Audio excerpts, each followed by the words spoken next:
آج ہم ایک ایسی قوم کی کہانی جانیں گے جو اپنی کاریگری میں بے مثال تھی۔ یہ قوم پہاڑوں کو تراش کر گھر بناتی تھی، لیکن ان کے دل پتھر کی طرح سخت ہو چکے تھے۔ یہ قوم سمود کی کہانی ہے، جو قوم عاد کے بعد آئی اور اپنی طاقت اور ہنر کے لیے مشہور ہوئی۔ ذرا تصور کریں ایک ایسی قوم جو پہاڑوں جیسی سخت چیز کو اپنے محلات میں بدل سکتی تھی، لیکن اپنے ہی ہاتھوں سے بنائے ہوئے بتوں کے آگے جھک جاتی تھی۔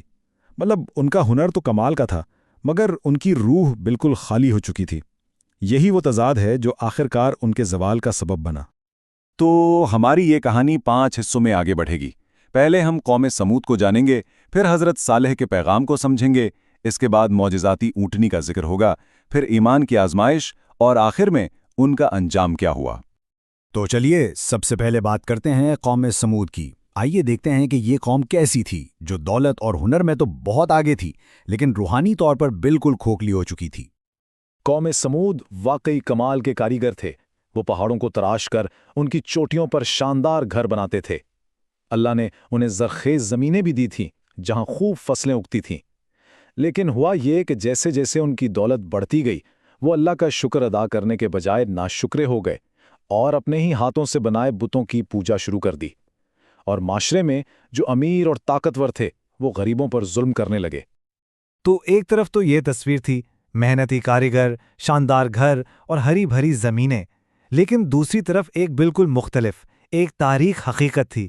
وہ اللہ کو بھول چکے تھے، بتوں کی پوجا میں لگے تھے اور طاقتور کمزوروں کا حق مار رہے تھے۔ یہی وہ گہرا تضاد تھا جو ان کے معاشرے میں جڑ پکڑ چکا تھا۔ اب ایسے میں جب معاشرہ اس حال کو پہنچ چکا تھا، اللہ نے انہی میں سے ایک شخص کو نبی بنا کر بھیجا، حضرت صالح علیہ السلام، جو اپنی حکمت اور دیانتداری کی وجہ سے بہت مشہور تھے اور لوگ ان کی بڑی عزت کرتے تھے۔ انہیں یہ ذمہ داری دی گئی کہ وہ اپنی قوم کو واپس سیدھے راستے پر لائیں۔ ان کا پیغام بہت سیدھا، صاف اور واضح تھا۔ اے میری قوم، اللہ کی عبادت کرو، اس کے سوا تمہارا کوئی معبود نہیں۔ یہ ایک بہت سادہ لیکن گہری دعوت تھی کہ وہ اپنے بنائے ہوئے جھوٹے خداؤں کو چھوڑ کر ایک سچے خدا کی طرف لوٹ آئیں۔ لیکن حیرت کی بات یہ ہے کہ ان کے سرداروں نے ان کی بات ماننے سے صاف انکار کر دیا۔ وہ کہنے لگے، اے صالح، ہم تو تمہیں ہمیشہ سے پسند کرتے آئے ہیں اور یہ سوچتے تھے کہ تم ایک دن ہمارے سردار بنو گے۔ تم ہم سے یہ کیسے کہہ سکتے ہو کہ ہم اپنے باپ دادا کے خداؤں کو چھوڑ دیں؟ وہ اپنی پرانی روایتوں اور رسموں سے اس قدر جڑے ہوئے تھے کہ انہوں نے سچائی کو ماننے سے ہی انکار کر دیا۔ اور یہاں سے کہانی میں ایک بہت ہی اہم موڑ آتا ہے۔ جب سرداروں نے دیکھا کہ وہ دلیل سے بات نہیں جیت سکتے، تو انہوں نے حضرت صالح کو ایک ایسا چیلنج دیا جو ان کے خیال میں ناممکن تھا، اور اسی چیلنج کے نتیجے میں ایک عظیم معجزہ سامنے آیا۔ انہوں نے ایک بہت بڑی چٹان کی طرف اشارہ کیا جس کی وہ پوجا بھی کرتے تھے، اور پھر طنز کرتے ہوئے کہا، اگر تم سچے ہو تو اپنے رب سے کہو کہ وہ اس بے جان چٹان سے ایک زندہ حاملہ اونٹنی نکال کر دکھائے۔ انہیں پورا یقین تھا کہ ایسا ہو ہی نہیں سکتا۔ حضرت صالح نے اللہ سے دعا کی، اور پھر سب کی آنکھوں کے سامنے وہ بڑی چٹان لرزنے لگی اور پھر ٹوٹ کر بکھر گئی، اور اس کے اندر سے ایک خوبصورت، بہت بڑی اور حاملہ اونٹنی باہر نکلی۔ یہ ایک ایسا معجزہ تھا جس کا کوئی تصور بھی نہیں کر سکتا تھا۔ اب یہ معجزہ دیکھ کر لوگوں پر تو جیسے سکتہ طاری ہو گیا۔ کچھ لوگوں نے فوراً اس خدائی نشانی کو پہچان لیا اور ایمان لے آئے، لیکن جو امیر اور طاقتور سردار تھے وہ اپنی بات پر اڑے رہے اور کہنے لگے کہ یہ تو بس کوئی جادو ہے۔ وہ اپنی طاقت اور اناج چھوڑنے کو تیار نہیں تھے۔ اور بس یہیں سے کہانی کا چوتھا حصہ شروع ہوتا ہے۔ اب یہ اونٹنی کوئی عام جانور نہیں تھی، یہ ان کے لیے اللہ کی طرف سے ایک زندہ نشانی اور ایک آزمائش بن کر آئی تھی، جو اب ان کے درمیان ہی رہنے لگی تھی۔ حضرت صالح نے انہیں بہت صاف لفظوں میں خبردار کیا، یہ اونٹنی تمہارے لیے اللہ کی ایک نشانی ہے، اسے اللہ کی زمین پر چرنے دینا، اور خبردار، اسے کوئی بھی نقصان پہنچانے کی کوشش نہ کرنا۔ ان کی آزمائش کے لیے ایک باقاعدہ نظام بنایا گیا۔ ایک دن اونٹنی گاؤں کے کنویں سے پانی پیتی، اور اس دن لوگ اس کا اتنا زیادہ دودھ حاصل کرتے کہ سب کے لیے کافی ہوتا، اور اگلے دن اونٹنی چراگاہوں میں چرتی اور کنواں لوگوں اور ان کے جانوروں کے لیے ہوتا۔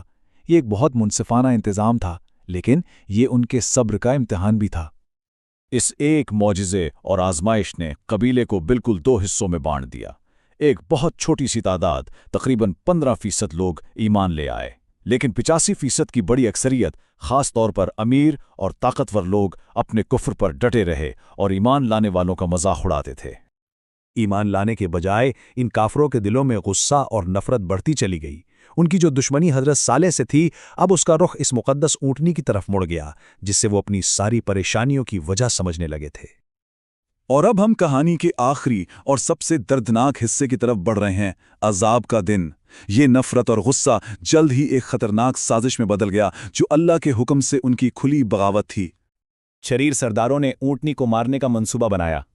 قبیلے کے 9 طاقتور آدمیوں نے یہ کام کرنے کی ذمہ داری لی۔ انہوں نے کنویں پر گھات لگائی اور جب اونٹنی پانی پینے آئی تو اس پر حملہ کر دیا۔ ایک نے اس کی ٹانگ پر تیر مارا اور پھر باقی سب نے مل کر اسے تلواروں سے مار ڈالا، اور اس گھنونے جرم کے بعد ان قاتلوں کا ہیروز کی طرح استقبال کیا گیا، گویا انہوں نے کوئی بہت بڑا کارنامہ انجام دیا ہو۔ جب حضرت صالح نے مری ہوئی اونٹنی کو دیکھا تو ان کا دل دکھ سے بھر گیا۔ انہوں نے ان سرکش لوگوں کو آخری اور حتمی وارننگ دی، ٹھیک ہے، اب صرف 3 دن اور اپنی زندگی کے مزے لے لو، کیونکہ اس کے بعد اللہ کا عذاب آنے والا ہے۔ اور پھر ان کے آخری دن شروع ہو گئے۔ پہلے دن اونٹنی کو مارا گیا اور 3 دن کی مہلت ملی۔ اگلے 3 دن تک کافر اس وارننگ کا مذاق اڑاتے رہے، جبکہ حضرت صالح اور ان پر ایمان لانے والے وہ علاقہ چھوڑ کر چلے گئے۔ اور پھر چوتھے دن ٹھیک وعدے کے مطابق اللہ کا عذاب آ پہنچا۔ شدید زلزلوں اور ایک خوفناک چیخ نے پورے شہر کو تہس نہس کر دیا۔ کافر اپنے ہی بنائے ہوئے مضبوط گھروں میں مردہ پائے گئے۔ ان کے بت اور ان کی عمارتیں انہیں بچا نہ سکی۔ دوسری طرف وہ لوگ جو ایمان لائے تھے وہ محفوظ رہے، کیونکہ انہوں نے اللہ کے نبی کی بات مانی اور وہاں سے نکل گئے تھے۔ تو آخر میں اس پوری کہانی سے ہمیں کیا سبق ملتا ہے؟ پہلی بات، تکبر اور سچائی کا انکار آخر کار تباہی کی طرف ہی لے جاتا ہے۔ دوسری، دنیا کی دولت اور طاقت اللہ کے عذاب کے سامنے کوئی تحفظ نہیں دے سکتی۔ اور تیسری بات، اللہ کی طرف سے آئی ہوئی واضح نشانیوں اور وارننگز کو نظر انداز کرنا بہت ہی خطرناک ہو سکتا ہے۔ یہ کہانی ہمیں انسان کی بنائی ہوئی چیزوں اور اللہ کی تخلیق کے درمیان فرق کو بہت واضح طور پر دکھاتی ہے، اور ہمیں اس گہرے سوال پر سوچنے پر مجبور کرتی ہے کہ کسی بھی تہذیب کی اصل طاقت کا پیمانہ کیا ہے؟ کیا یہ ان کی بنائی ہوئی اونچی عمارتیں ہیں یا پھر ان کا مضبوط کردار اور ایمان؟